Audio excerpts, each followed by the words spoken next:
Hello दोस्तों, solution by PJ में आप सबका स्वागत है। आज मैं आप लोगों के लिए पॉलिटी मैराथन 3 लेके आ गई हूँ। इसके पहले भी मैंने पॉलिटी का 2 मैराथन करवा रखा है। ज्योग्राफी का भी मैराथन हो रहा है, साइंस का भी मैराथन। तो आप लोग जुड़ा कीजिए, इस चैनल को सब्सक्राइब कीजिए, शेयर कीजिए और वीडियो को लाइक जरूर कीजिए। तो चलिए बढ़ते हैं पहले प्रश्न की ओर। हमारा पहला प्रश्न है, राष्ट्रीय ध्वज में लंबाई एवं चौड़ाई का अनुपात क्या है। तो राष्ट्रीय ध्वज से संबंधित प्रश्न आ गया, तो जानते हैं इसमें और क्या क्या पॉइंट इम्पोर्टेंट बन सकते हैं। तो सबसे पहला, अगर आपसे पूछ दे कि तिरंगा के प्रारूप को अपनाया कब गया था, कि तिरंगा के प्रारूप को अपनाया कब गया था, ये डेट पूछ दिया जाता है। तो तिरंगा के प्रारूप को 22 जुलाई 1947 में अपनाया गया था। ये एक पॉइंट इससे नोट कर सकते हैं कि 22 जुलाई 1947 में क्या हुआ था, तिरंगा के प्रारूप को अपनाया गया था। और लंबाई चौड़ाई का अनुपात की बात करें तो जो कि है 3:2, तो ऑप्शन नंबर बी होगा हमारा राइट आंसर। और क्या जान सकते हैं, तो तिरंगा में कितने पट्टी होते हैं, तो 3 पट्टी, ये तो सभी को मालूम होगा। 3 पट्टी में कौन कौन से कलर होते हैं, तो केसरिया।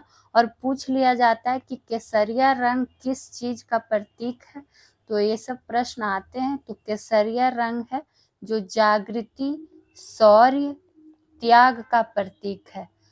तो झंडा में जो केसरिया रंग है वो जागृति, शौर्य, त्याग का प्रतीक है। उसी तरह 3 रंग में एक और रंग कौन, तो हरा। और हरा किस चीज का प्रतीक है, ये भी पूछा जाता है। तो जीवन समृद्धि का, किसका, तो जीवन समृद्धि का प्रतीक है क्या, हरा रंग। और एक रंग कौन सा, तो एक रंग हो जाता है हमारा सफेद। और सफेद रंग किस चीज का प्रतीक है, तो सफेद हो जाएगा सत्य एवं पवित्रता का। सत्य एवं पवित्रता का प्रतीक क्या हो जाएगा, तो सफेद रंग हो जाएगा, जो कि राष्ट्रीय ध्वज तिरंगा में तीनों रंग शामिल होते हैं। बात करेगा कि कितनी तीलियां होती हैं, तो 24 तीलियां होती हैं राष्ट्रीय ध्वज में। और ये किस रंग की होती हैं, तो नीले रंग का। नीले रंग का चक्र होता है जिसमें 24 तीलियां क्या होती हैं, बनी होती हैं। तो ये सब पॉइंट इससे ध्यान में रख लेना है। चलिए अब बढ़ते हैं दूसरे प्रश्न की ओर। भारत के संसद का अधिवेशन का प्रारंभ किससे होता है। तो अब आ गया है कि जो संसद का अधिवेशन का प्रारंभ होता है वो किससे होता है। तो भारत के संसद का अधिवेशन का प्रारंभ जो होता है वो जन गण मन से होता है। किससे होता है, तो जन गण मन से, जो कि हमारा क्या है, राष्ट्रगान है। तो राष्ट्रगान से ही भारत के संसद के अधिवेशन का प्रारंभ होता है। और इसके रचनाकार कौन है, कि जन गण मन के रचनाकार कौन है, तो रविंद्रनाथ टैगोर जी। RN टैगोर शॉर्ट में लिख देते हैं, यानी कि रविंद्रनाथ टैगोर जी। सबसे पहले जन गण मन यानी कि राष्ट्रगान कहाँ गाया गया था, तो कलकत्ता अधिवेशन। ये सब क्वेश्चन पूछा गया है कि कलकत्ता अधिवेशन में कब गाया गया था पहली बार। तो कलकत्ता अधिवेशन 1911 में पहली बार गाया गया था। पहली बार गाया गया था। तो ये पॉइंट यहाँ से ध्यान में रख सकते हैं। वही जब शुरुआत की बात आई तो जन गण मन से शुरुआत हुई। लेकिन अगर आपसे क्वेश्चन पूछ दे कि भारत के संसद का अधिवेशन का समापन किससे होता है, तो समापन की जब बात आएगी तो क्या हो जाएगा, वंदे मातरम। ठीक, हाँ, राष्ट्रगान से एक पॉइंट और ध्यान में रख सकते हैं कि गायन समय इसका कितना होता है, तो गायन समय 52 सेकेंड। और छोटा समय, संक्षेप में समय राष्ट्रगान का, तो वो भी पूछा जाता है, जो कि 20 सेकेंड। तो ये पॉइंट भी यहाँ से ध्यान में रख लेना है। ठीक, अब बढ़ते हैं अगले प्रश्न की ओर। अगला प्रश्न आ गया, मिलान करें, हमारा मिलान करने वाला। और ये सब अनुच्छेद का मिलान करना है कि किस अनुच्छेद में क्या वर्णन है। और ये ऐसे अनुच्छेद हैं जो बार बार एग्जाम में रिपीट होते हैं, तो क्यों ना इसको जान लिया जाए। तो क्या है पहला में अनुच्छेद 44, तो इसमें किस चीज का वर्णन है? इसमें है समान नागरिक संहिता। बात करेंगे अनुच्छेद 51 में क्या है, तो अनुच्छेद 51 में किसका वर्णन है, तो अंतर्राष्ट्रीय शांति का। और अनुच्छेद 40 में क्या है, तो पंचायती राज का गठन। और अनुच्छेद 48 में क्या है, तो कृषि पशुपालन सुधार संबंधित उल्लेख है किसमें, तो अनुच्छेद 48 में। तो ये बहुत ही इम्पोर्टेंट अनुच्छेद है जो कि बार बार एग्जाम में रिपीट होते हैं। तो खास करके इसमें अनुच्छेद 44 और अनुच्छेद 40 ये दोनों बार बार रिपीट होते रहते हैं, तो ध्यान में रख लेना है। अब आइए क्वेश्चन नंबर 4 पे। लोक लेखा समिति में कितने सदस्य होते हैं? तो लोक लेखा समिति संसद की समिति होती है और इसमें आपसे सदस्य की संख्या पूछ ली गई है जो कि कितनी होती है, तो 22। तो ऑप्शन नंबर सी हो जाएगा इसका राइट आंसर। ठीक। लोक लेखा समिति को क्या कहा जाता है? प्राक्कलन समिति की जुड़वा बहन। प्राक्कलन समिति की जुड़वा बहन। तो क्वेश्चन क्या रहेगा कि प्राक्कलन समिति की जुड़वा बहन किस समिति को कहा जाता है? तो लोक लेखा समिति को कहा जाता है। ठीक। लोक लेखा समिति में जो 22 सदस्य होते हैं, इसमें लोकसभा के 15 सदस्य होते हैं, लोकसभा के 15 सदस्य, और राज्यसभा के कितने सदस्य? तो राज्यसभा के 7 सदस्य होते हैं। तो ऐसे करके भी क्वेश्चन आपसे पूछ सकता है कि किसमें कितना सदस्य होते हैं। ठीक। वही प्राक्कलन समिति की बात करें कि इसमें कितने सदस्य होते हैं, तो प्राक्कलन समिति में होते हैं 30 सदस्य, जो कि ऑप्शन नंबर ए में दिया हुआ है। ठीक। प्राक्कलन समिति का कार्य क्या है अगर पूछ दे तो कथन कारक वाला में अगर दे दे तो प्राक्कलन समिति का कार्य क्या होता है? यह सरकार को क्या करता है? वित्तीय नीतियों पर सुझाव देता है। और जो लोक लेखा समिति होती है वो क्या करता है? तो विभिन्न मंत्रालयों के खर्चे पर क्या करता है? विचार विमर्श करता है। तो ये दोनों का कार्य ध्यान में रख लीजिएगा। अब आइए क्वेश्चन नंबर 5 पे। भारतीय साम्यवादी दल का चुनाव चिन्ह क्या है? तो आपसे किस दल का चुनाव चिन्ह पूछा गया है? तो भारतीय साम्यवादी दल का। चूंकि अभी राष्ट्रीय राजनीतिक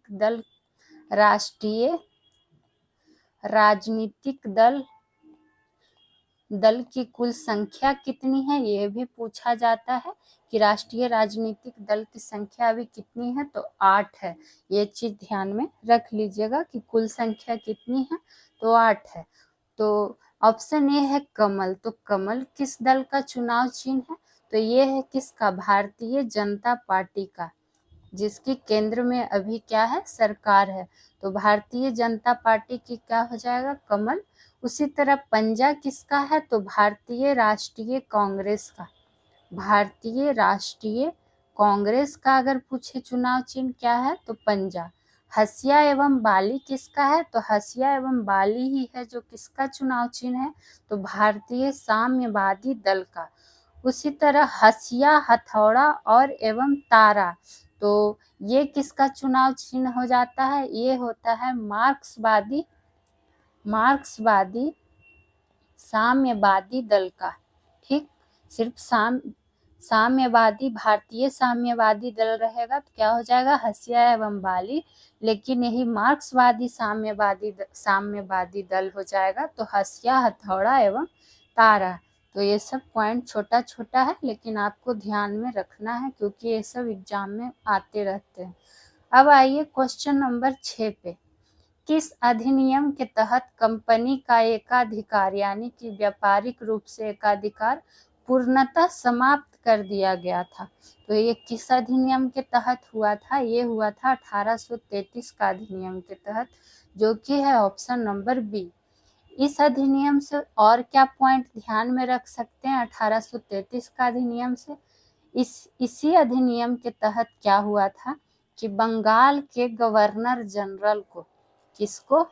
तो बंगाल के गवर्नर जनरल को भारत का गवर्नर बना दिया गया था। भारत का गवर्नर बना दिया गया था। किस अधिनियम के तहत? तो 1833 अधिनियम के तहत। ये एक पॉइंट हो गया। और एक पॉइंट पहले ही जान चुके हैं कि व्यापारिक एकाधिकार पूर्णतः समाप्त कर दिया गया था। अगर आपसे पूछे किस अधिनियम के तहत देश में एक केंद्रीय शासन प्रणाली की शुरुआत हुई थी? केंद्रीय शासन प्रणाली की क्या हुई थी? शुरुआत हुई थी। तो वो किस अधिनियम के तहत? तो ये भी हुई थी 1833 अधिनियम के तहत। तो ये 2-3 पॉइंट इस अधिनियम से ध्यान में रख लेना है। और हाँ, आप लोग भी साथ ही साथ मेरे साथ नोट डाउन करते चलिएगा, क्योंकि आप लोग को इतना अच्छा से बोलते हैं, समझाते हैं, फिर लिखते भी जाते हैं, तो नोट्स तो आप लोग आसानी से तैयार कर सकते हैं। अब आइए क्वेश्चन नंबर 7 पे। प्रारूप समिति के अध्यक्ष कौन थे? तो कुछ महत्वपूर्ण समितियां हैं जिनसे प्रश्न आ जाते हैं। यहाँ आपसे प्रारूप समिति के अध्यक्ष पूछे गए, जो कि कौन थे? तो भीमराव अंबेडकर जी थे।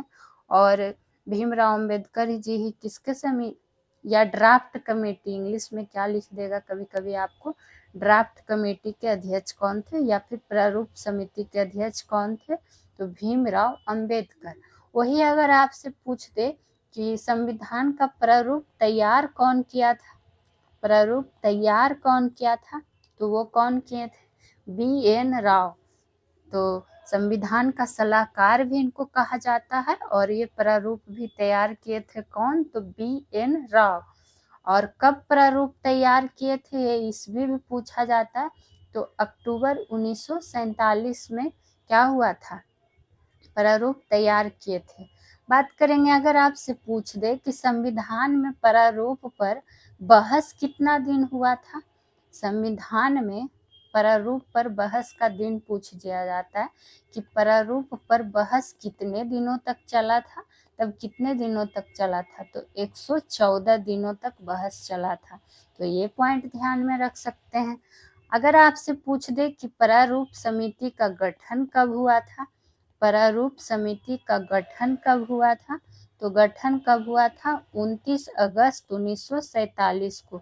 तो ये सब डेट इम्पोर्टेंट है, बार बार बोल रहे हैं, आप लोग भी साथ ही साथ नोट डाउन करते चलिएगा ताकि आपको रिवीजन करने में आसानी हो। अब आइए क्वेश्चन नंबर 8 पे। 21वां संविधान संशोधन 1967 में किस भाषा को जोड़ा गया था? तो जो 21वां संविधान संशोधन 1967 में, से पहले क्या जानते हैं कि अगर आपसे पूछ ले कि भाषा का उल्लेख किस अनुसूची में है, तो किस अनुसूची में है? तो 8वीं अनुसूची में है। और ये प्रश्न भी काफी बार पूछा गया है। तो 8वीं अनुसूची में भाषा का उल्लेख है। प्रारंभ में 14 भाषा का उल्लेख था। अगर आपसे पूछे कि प्रारंभ में कितने भाषा का उल्लेख था, तो 14 भाषा का उल्लेख था। लेकिन वर्तमान में कितने भाषा का उल्लेख है? तो वर्तमान में कितने भाषा का उल्लेख है? तो 22 भाषा का। तो 22 भाषा का उल्लेख है। तो ये दोनों पॉइंट में कंफ्यूज नहीं होना है। तो 22 भाषा का उल्लेख है। आपसे प्रश्न पूछा गया कि 21वां संविधान संशोधन जो कि 1967 में हुआ, तो किस भाषा को जोड़ा गया था? तो ये जोड़ा गया था सिंधी भाषा को। तो ऑप्शन नंबर डी हो जाएगा इसका राइट आंसर। बात करेंगे, ऑप्शन ए में है नेपाली, मणिपुरी, कोंकणी भाषा, जिसको भी पूछ लिया जाता है। इसको एक ट्रिक के रूप से ध्यान में रख सकते हैं, नमक। तो ये किस संविधान संशोधन के द्वारा जोड़ा गया था, ये भी पूछ लिया जाता है। तो नेपाली, मणिपुरी, कोंकणी होगा, यहाँ टाइपिंग मिस्टेक है। तो कोंकणी को किस संविधान संशोधन के द्वारा जोड़ा गया था? तो 71वां। और ये कब हुआ था? तो 1992 में। उसी तरह संथाली, बोडो, डोगरी, मैथिली, इसको कब जोड़ा गया था? तो 92वां संविधान संशोधन के तहत 2003 में।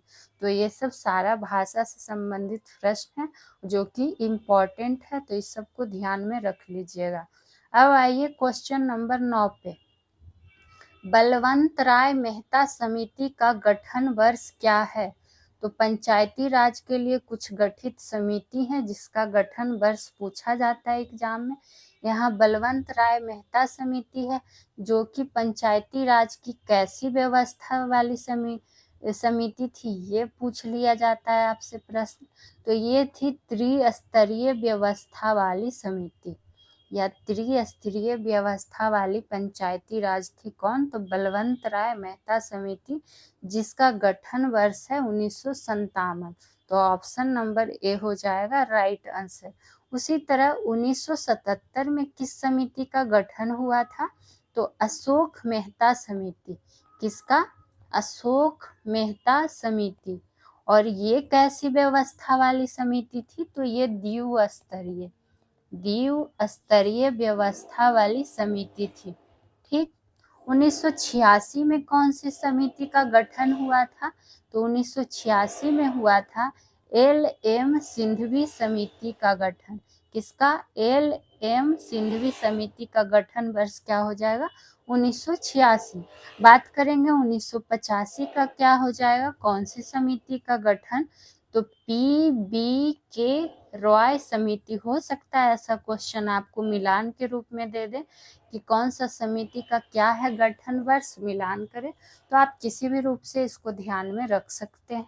अब आइए क्वेश्चन नंबर 10 पे। 10 में हमारा क्या है? वर्तमान में मौलिक कर्तव्य कितने हैं? तो मौलिक कर्तव्य वर्तमान का पूछा गया है, ये ध्यान में देना है। तो जो कि कितने हैं? तो 11 है। बात करेंगे कि मौलिक कर्तव्य भारतीय संविधान में कहाँ से लिया गया है?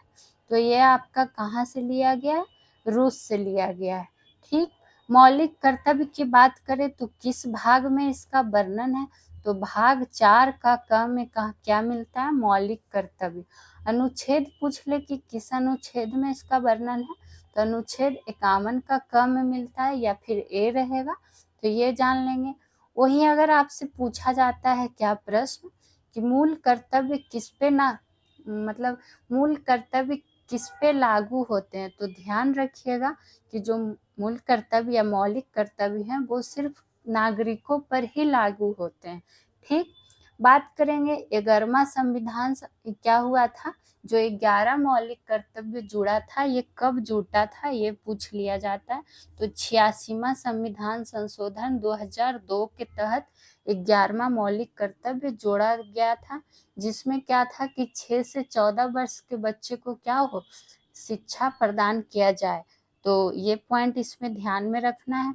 उसी तरह जब 10वां मौलिक कर्तव्य जोड़ा गया था तो पूछ लिया जाता है कि जो 10 मौलिक कर्तव्य जोड़े गए थे वो किस समिति की अनुशंसा पर जोड़े गए थे? तो स्वर्ण सिंह समिति की अनुशंसा पर। स्वर्ण सिंह समिति की अनुशंसा पर 10 मौलिक कर्तव्य क्या हुआ था? जोड़ा गया था। और ये कब हुआ था? तो 42वां 1976 के तहत। 42वां संविधान संशोधन 1976 के तहत। तो यहाँ पे हुए 10 प्रश्न मैराथन में हमारे समाप्त। और देख लीजिए इस 10 प्रश्न में कितने सारे ऑप्शन के साथ और भी कितने प्रश्न हम लोग जान रहे हैं। तो अगर आपको मेरा सॉल्यूशन करवाना अच्छा लगता है तो प्लीज़ वीडियो को शेयर कीजिए, लाइक कीजिए और जितना हो सके यार दोस्तों को शेयर जरूर कीजिए और कमेंट सेक्शन में कमेंट भी किया कीजिए।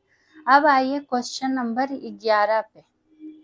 भारतीय परिस्थितियों में प्रधानमंत्री का प्रतियोगी कौन होता है? क्या पूछा गया कि प्रधानमंत्री का प्रतियोगी कौन होता है? तो ये कौन होता है? उप प्रधानमंत्री। तो ऑप्शन ए हो जाएगा इसका राइट आंसर। बात करेंगे उप प्रधानमंत्री ही ऐसा पद है जिसका भारतीय संविधान में इस पद का कोई उल्लेख नहीं है। तो अगर आपसे पूछ दिया जाए कि भारतीय संविधान में किस पद का कोई उल्लेख नहीं है, तो उप प्रधानमंत्री पद का। तो यहाँ पर पॉइंट नोट कर सकते हैं कि भारतीय संविधान में इस पद का कोई उल्लेख नहीं है, कोई उल्लेख नहीं है। ठीक। वही आपसे पूछ दे कि भारत के पहले उप प्रधानमंत्री कौन थे?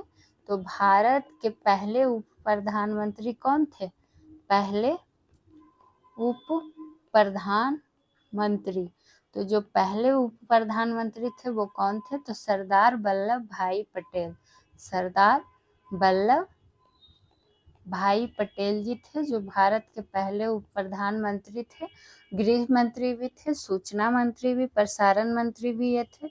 बहुत सारे पदों पे मंत्री रह चुके हैं, तो ये पॉइंट ध्यान में रख लेना है। सरदार की उपाधि इनको किसने प्रदान की थी? तो बारदोली की महिलाओं ने ही वल्लभ भाई पटेल को सरदार की उपाधि प्रदान की थी। ये सब पॉइंट आपको हम बता चुके हैं हिस्ट्री के सेशन में। अब आइए क्वेश्चन नंबर 12 पे। भारत का राष्ट्रीय पर्व कौन सा है? तो भारत का जब राष्ट्रीय पर्व की बात आती है तो 15 अगस्त राष्ट्रीय पर्व है, 26 जनवरी भी राष्ट्रीय पर्व है और 2 अक्टूबर भी राष्ट्रीय पर्व है। तो इसके अकॉर्डिंग हमारा आंसर क्या हो जाएगा? ऑप्शन नंबर डी, जो कि हो जाएगा सभी।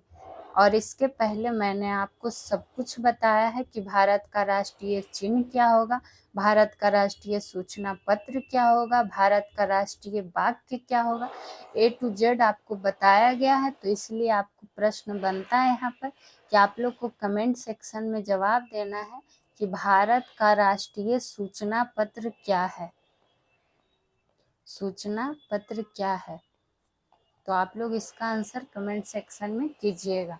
और इससे रिलेटेड जितना भी है आपको हम बहुत बार बता चुके हैं। अब आइए क्वेश्चन नंबर 13 पे। और हाँ, आप लोग टेलीग्राम ग्रुप ज्वाइन कर लीजिएगा, उसमें आपको हर सेशन का PDF प्रोवाइड किया जाता है और हिस्ट्री, ज्योग्राफी, पॉलिटी, साइंस हर चीज़ को मैराथन आपके लिए करवाया जा रहा है, तो आप लोग जरूर देखिए। 13वां नंबर क्वेश्चन क्या है? संविधान के किस अनुच्छेद में संघ और राज्यों के लिए लोक सेवा आयोग का प्रावधान है? तो किस अनुच्छेद में पूछा गया है, किसके लिए? तो संघ और राज्यों के लिए। और किसका? तो लोक सेवा आयोग का। ये किस अनुच्छेद में है? तो अनुच्छेद 315। इसको ध्यान में रखिएगा। जो भी BPSC UPSC की तैयारी करते हैं तो 1 नंबर तो यही जानिए कि किस अनुच्छेद में है। तो अनुच्छेद 315 में। बात करेंगे अनुच्छेद 300 का क में क्या है?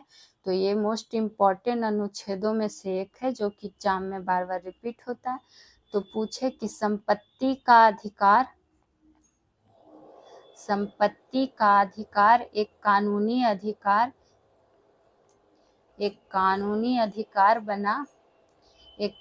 अधिकार बना। ये किस अनुच्छेद के तहत? तो अनुच्छेद 300 के क के तहत। उसी तरह अनुच्छेद 312 में क्या है? तो अखिल भारतीय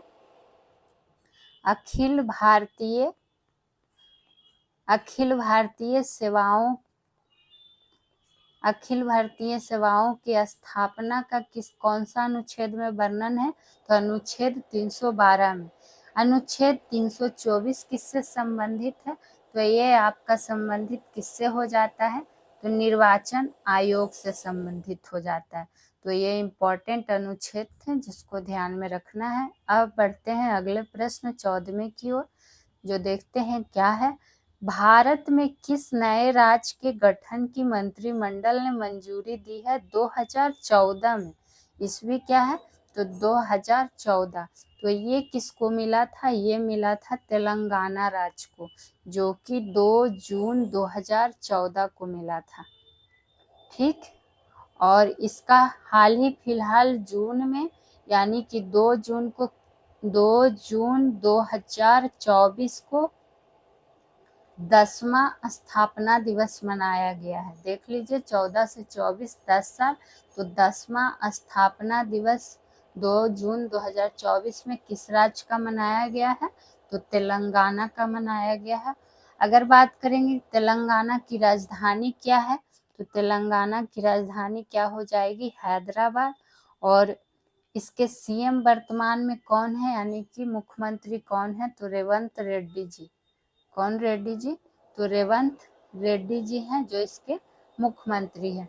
तो ये सब छोटा छोटा पॉइंट ध्यान में रख लेना है। अब आइए क्वेश्चन नंबर 15 पे। भारत की प्रथम महिला राष्ट्रपति कौन थी? या कौन थी, हाँ अभी कौन है। तो जो भारत की प्रथम महिला राष्ट्रपति कौन थी, तो ये प्रतिभा देवी सिंह पाटिल जी बनी थी भारत की प्रथम महिला राष्ट्रपति। और जो अभी वर्तमान में महिला राष्ट्रपति हैं वो कौन है, तो द्रौपदी मुर्मू जी हैं। डॉक्टर राजेंद्र प्रसाद की बात करें तो ये भारत के प्रथम राष्ट्रपति थे, भारत के प्रथम राष्ट्रपति जो कि लगातार 2 बार बने थे। कौन, तो डॉक्टर राजेंद्र प्रसाद। और ये कहाँ से बिलोंग करते, तो बिहार से। और बिहार में कहाँ, सिवान जिला, सिवान में जीरादेई नाम हुआ गांव में इनका क्या हुआ था, जन्म हुआ था, डॉक्टर राजेंद्र प्रसाद की। बात करेंगे नीलम संजीव रेड्डी जी की, तो ये कौन, तो निर्विरोध एकमात्र चुने जाने वाले राष्ट्रपति थे। अगर आपसे पूछे कि एकमात्र राष्ट्रपति जो कि निर्विरोध चुने गए थे, तो वो कौन हो जाएंगे, नीलम संजीव रेड्डी। और ये काफी कम उम्र के भी थे। के.आर. नारायण से संबंधित आप लोग बताइएगा, चूंकि ये भी राष्ट्रपति से ही संबंधित हैं ऑप्शन में, तो आप लोग बताइएगा कि के.आर. नारायण का क्या संबंध है राष्ट्रपति में।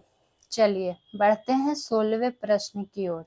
राज्य के नीति निर्देशक तत्व किस भाग में है, तो इसका सॉल्यूशन जानने से पहले आप लोग को बता दें कि टॉपिक वाइज भी आपको हर संडे स्पेशल में कराया जाता है और उसमें भी पॉलिटी का आपको बेसिक रूप से पढ़ाया गया है।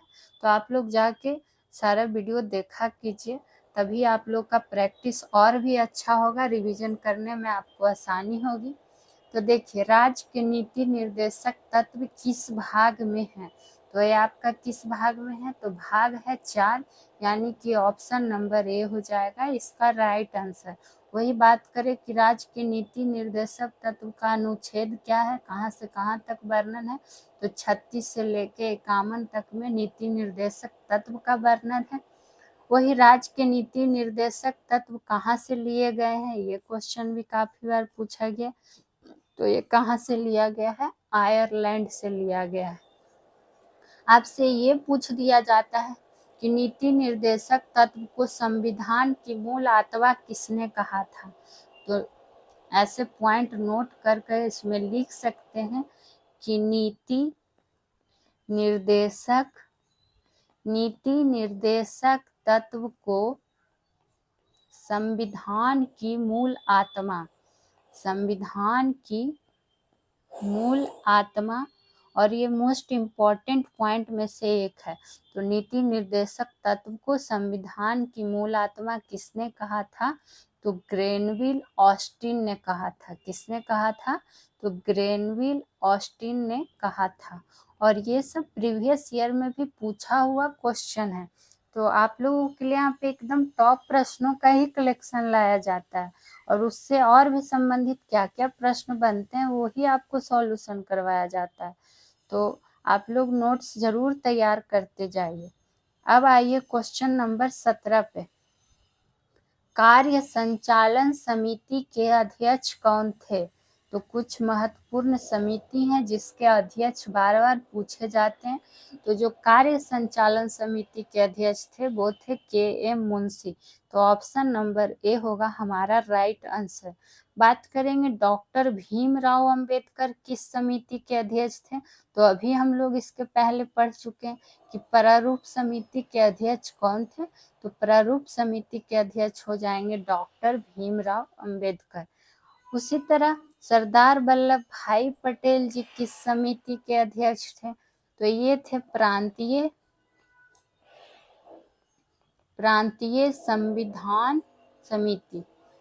और एक समिति के अध्यक्ष थे प्रांतीय संविधान समिति, अल्पसंख्यक समिति। ये दोनों के अध्यक्ष कौन थे, तो सरदार वल्लभ भाई पटेल। और सरदार वल्लभ भाई पटेल के बारे में भी अभी हम लोग आगे पहले के क्वेश्चन में कर चुके हैं। झंडा समिति के अध्यक्ष कौन थे, तो जे.वी. कृपलानी।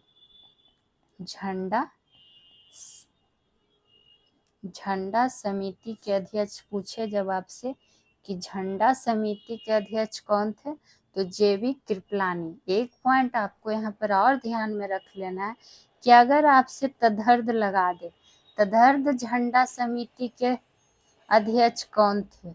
सिर्फ झंडा समिति की जब बात करेगी तब तो कौन हो जाएंगे? जेबी कृपलानी। लेकिन तदर्थ झंडा समिति का अध्यक्ष पूछ दे तब कौन हो जाएंगे? तो डॉक्टर राजेंद्र प्रसाद। और ये एग्जाम में काफी कंफ्यूजन क्रिएट करता है, तो आप लोग इसको ध्यान में रख लीजिएगा। अब बढ़ते हैं अगले प्रश्न 18वें की ओर। राज्य का मुख्यमंत्री किसके प्रति उत्तरदायी होता है? उसके नहीं, किसके। चूंकि खुद से टाइपिंग करते हैं तो क्या करिएगा, मिस्टेक हो जाता है। आप लोग के लिए इतना मेहनत कर रहे हैं तो आप लोग सपोर्ट जितना हो सके कीजिए। कोई भी सुझाव हो आपका, इस सेशन से संबंधित प्रश्न हो तो आप लोग कमेंट सेक्शन में कमेंट कीजिए। वीडियो को लाइक जरूर कीजिए, आप लोग लाइक करना भूल जाते हैं। तो देखिए, राज्य का मुख्यमंत्री किसके प्रति उत्तरदायी होता है, ये आपसे पूछा गया। तो ये उत्तरदायी होता है विधानसभा के प्रति। तो ऑप्शन सी हो जाएगा इसका राइट आंसर। अब बात करते हैं विधानसभा क्या है। तो विधानसभा से पॉइंट क्या बनता है, अगर आपसे पूछ ले कि राज्य के विधानमंडल का निम्न सदन क्या है, विधानमंडल का निम्न सदन कौन सा है, तो क्या हो जाएगा, विधानसभा। ठीक, ये हुआ पहला पॉइंट।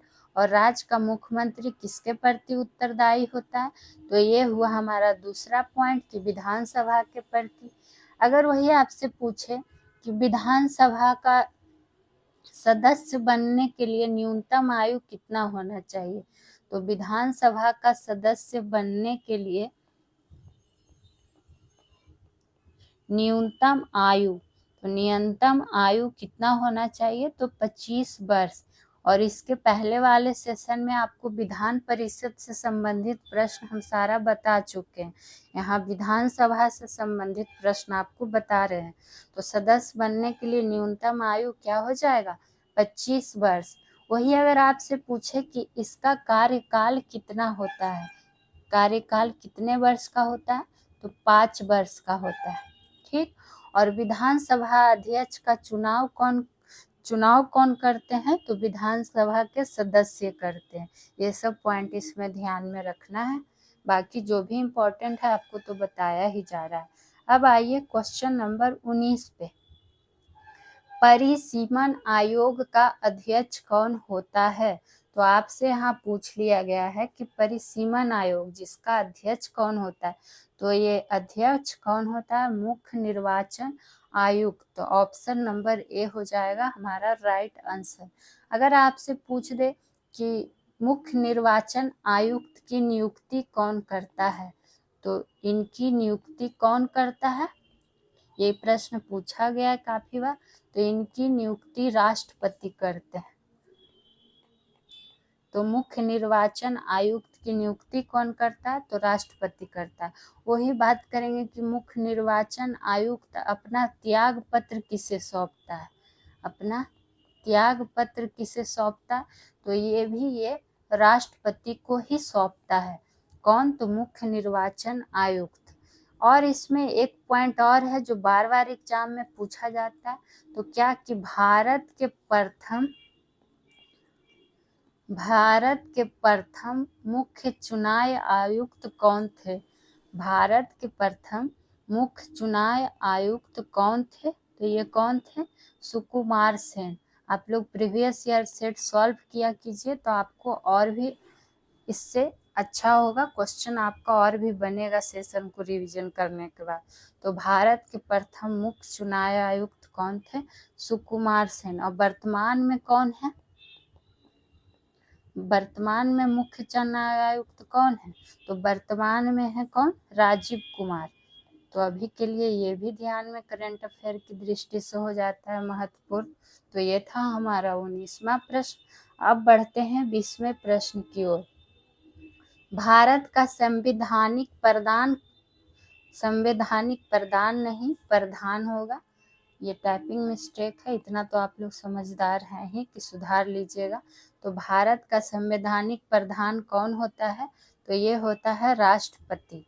तो राष्ट्रपति से और क्या पॉइंट बन सकते हैं, पहला तो जानिए कि राष्ट्रपति पद का मतलब अनुच्छेद किस में है, राष्ट्रपति पद किस अनुच्छेद में? तो अनुच्छेद क्या हो जाएगा?